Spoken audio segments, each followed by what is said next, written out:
This April, I had this idea to share some of my Beatrix Potter collection. I don't have a huge amount of stuff by any means, but I thought it would be fun to do a little show and tell. Beatrix Potter's artwork has been merchandised from almost as long as the books themselves have existed, and it definitely continues to this day. But as I went to prepare for this video, I found myself faced with a very big question.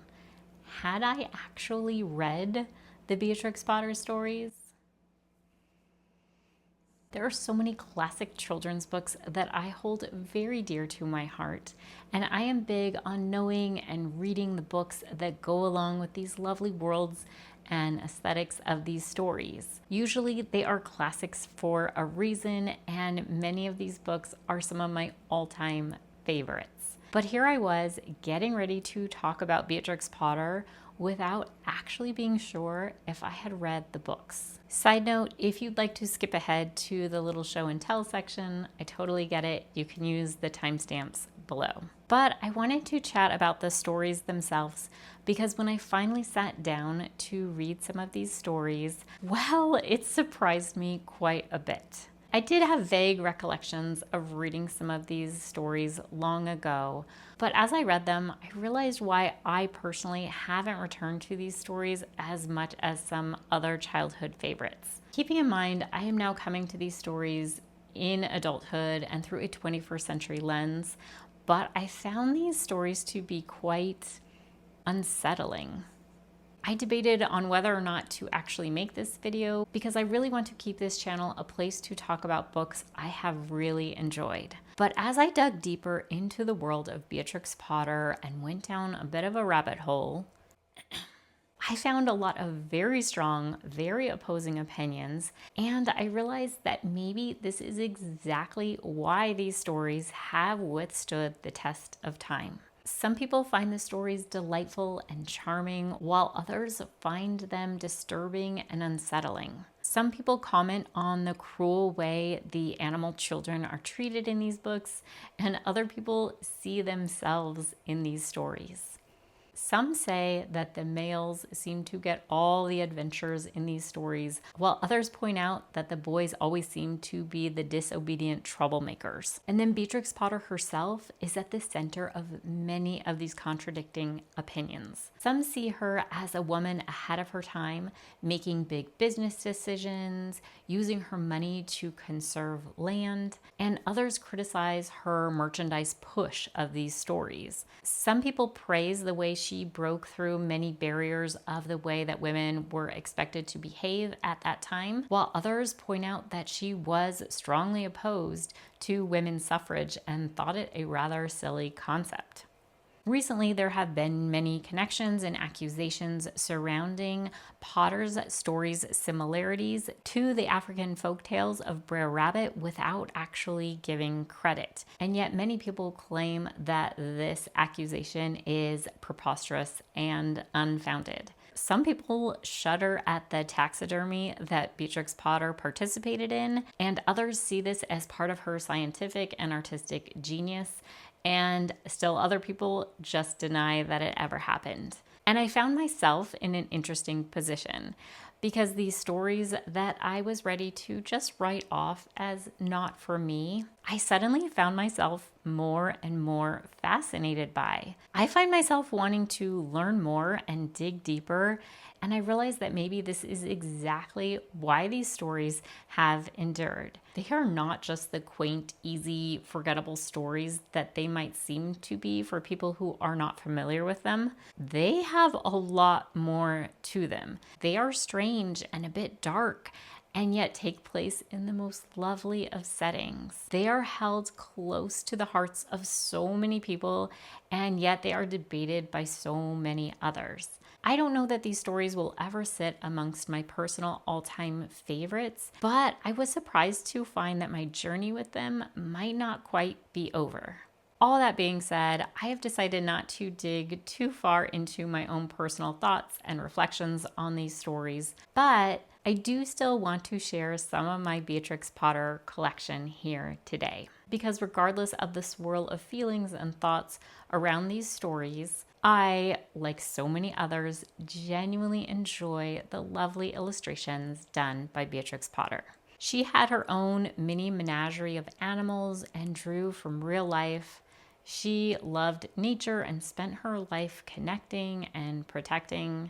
To me, her artwork feels peaceful. For the most part, I'll get to that later, and just nostalgic for childhood. I grew up in a house that had many Beatrix Potter trinkets, including this one that sat on my parents' dresser.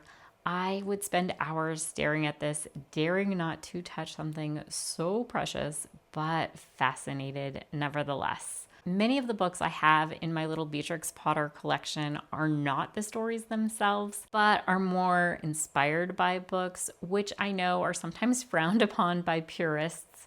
But in this case, these are exactly perfect for me, capturing that sweet aesthetic that Beatrix Potter so lovingly created. So without further ado, here is my Beatrix Potter collection. This copy I have of The Tale of Peter Rabbit was published in 1928. So this is definitely my older copy of the book, which has some color illustrations and some are black and white. So this is really cool to have such an old copy of The Tale of Peter Rabbit. I do not even remember where I got this. I do have issues with part of the end papers, but we'll get into that in a different video. The only other Beatrix Potter story I have is this one, which is about 5.5 by 4 inches. So it's pretty little. And it just has the story with the little illustrations.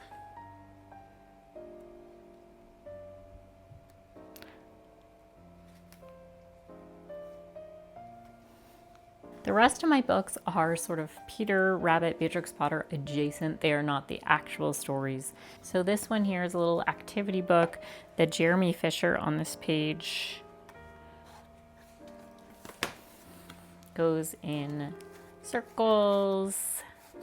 If you could see there, you see Jeremy Fisher underwater, and then once you turn the wheel, you can see Jeremy Fisher there, which is really fun. And then we have Squirrel Nutkin, which if you lift the arrow, you can see Squirrel Nutkin in the tree. And then we've got Mrs. Tittlemouse hiding behind there. And then behind the door, of course, we have Mrs. Tiggywinkle. And then this page is broken. I did get this at a used bookstore. So this had a blanket that would go over Peter, and I really should just fix that someday. And then here's another just fun Peter Rabbit book. This is an Easter egg hunt. So when we lift these flaps, we see Peter and his family decorating eggs for Easter. This again has lots of interactive bits, so you can pull the carrots up and pull the turnips up.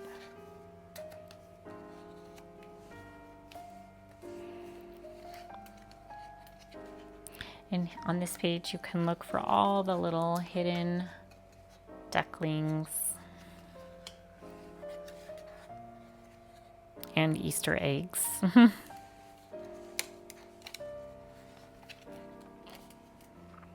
And then on this page, you can try to find the 10 eggs.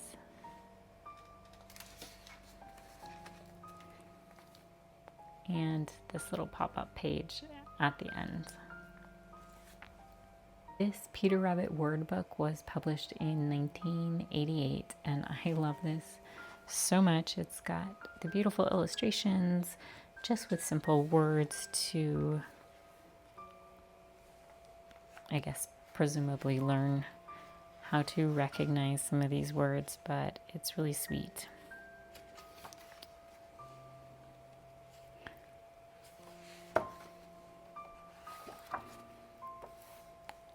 And it's got really sweet end papers.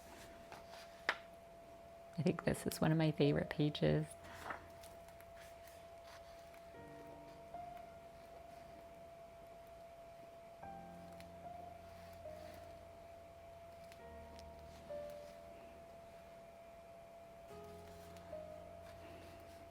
I also love this page very much.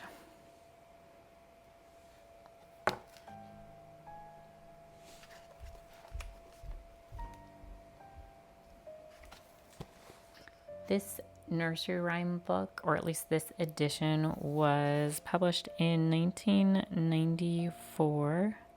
And this is just full of nursery rhymes with the accompanying illustrations.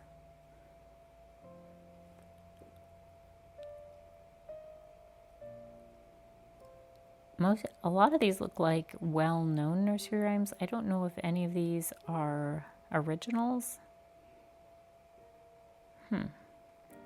I will have to look into that. So it's got some fun little riddles and nursery rhymes and poems. So some of them are definitely well known, like Three Blind Mice, but this one is Mrs. Tiggy Winkle's ironing song. So it looks like some might be originals. This is something I will have to research. And then some look like a little play on other nursery rhymes, like To Market, Now Isn't This Funny? So it does look like some are plays on well-known nursery rhymes. And then there are just some familiar ones as well, like Hey Diddle Diddle. This book I just picked up recently, and it is some art and letters by more than 30 of today's favorite children's book illustrators. So this is really sweet because some of these illustrators have just drawn their own take on some of these stories and then just talked a little bit about their experience with Beatrix Potter. And I just love the artwork in here. I think it is so cool.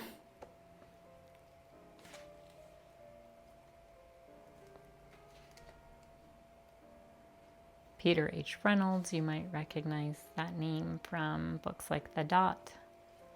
This is one of my favorite illustrations in here.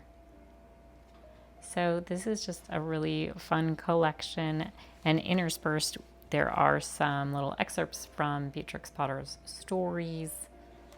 And it's sort of broken up into talking about different stories and the characters. And then this poster activity book, I got this at a used bookstore too. Most of these are from used bookstores. This is really cool because it's an animation book. And even though it was used, everything was completely intact.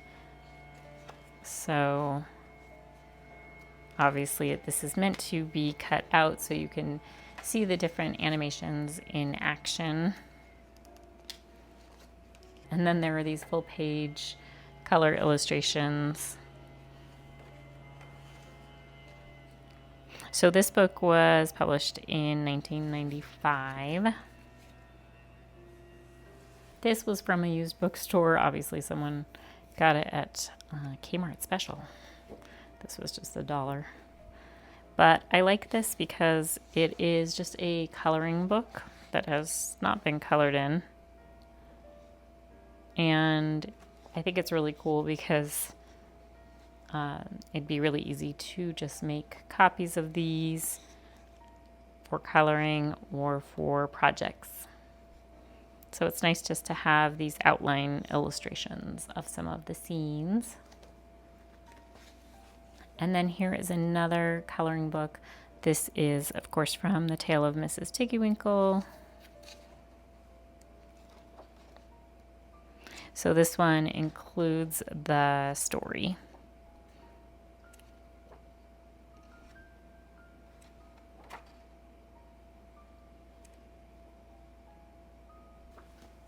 at one point we got this set of these 3 little Peter Rabbit mini suitcases for storage. The smallest one has not survived the test of time, but they just have little latches and then they open up.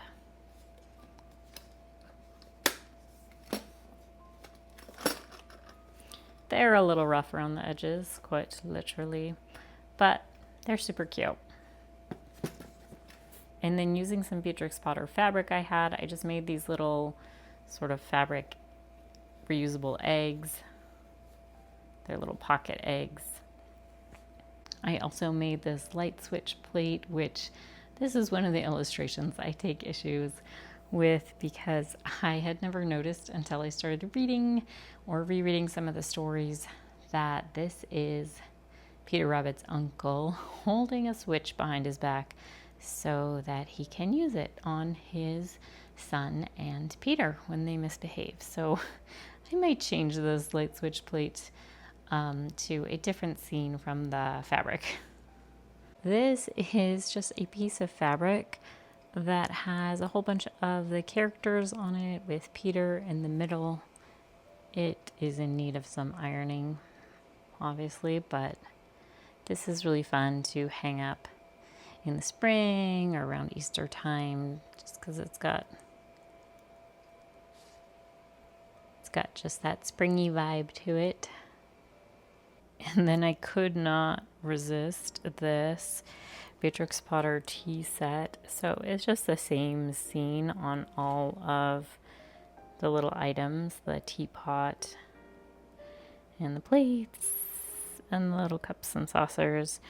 But I was just a total sucker for this. I think I saw it at the checkout line at a Tuesday morning store, and I just had to have it. Looks like one of the plates has not survived the test of time, but everything else, surprisingly, is intact, even with the lids. I love this little milk pitcher so much. So this is a really sweet set, and we used to have little tea parties with it when the kids were younger.